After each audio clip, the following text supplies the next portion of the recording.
Sir, वाहतुकीचा मुंबई अहमदाबाद महामार्गाच्या वाहतुकीचा प्रश्न अनेक वर्षापासून आहे। जवळजवळ 600 जणांचे मृत्यू ह्या वाहतुकी हायवेच्या या निकृष्ट दर्जाच्या कामामुळे होतो। आज त्याच वाहतुकीचा फटका आपल्याला बसलाय, काय म्हणणार आपण? आज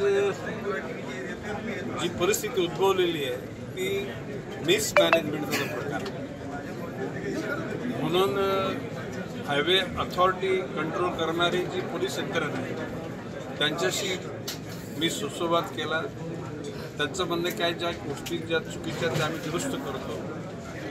जे रस्त्याचं निर्माण करणारी जी कॉन्ट्रॅक्टर्स आहेत त्यांना सांगितलं, आता काही ठिकाणी ब्रिज तयार झाल्याने बाजूनी रस्ता केलेला आहे, तो रस्ता मजबूत करा, जेणेकरून मंद गती झाली की लगेच वाहतूक बंद होते आणि ट्रॅफिक जाम होते। आज कोणाला दोष न देता भविष्यकाळामध्ये जनतेला चांगल्या प्रकारच्या सोयी मिळतील याकरता सूचना देण्यात आलेल्या आहेत। त्याचबरोबर वाहतुकीत कोंडीत सापडला म्हणून मृत्यू झाल्याची पण आपण बातम्या ऐकल्या। आता खरं म्हणजे ते मी विरार वसई महापालिकेला सूचना देतो की त्या ठिकाणी मोबाईल टॉयलेट्स ठेवा।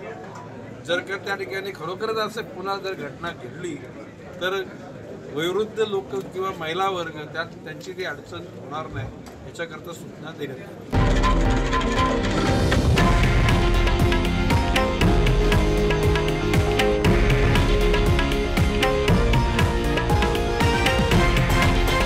हे आहे देशातील नंबर 1 न्यूज नेटवर्क आणि आपण पाहत आहात TV9 मराठी, एकमेव।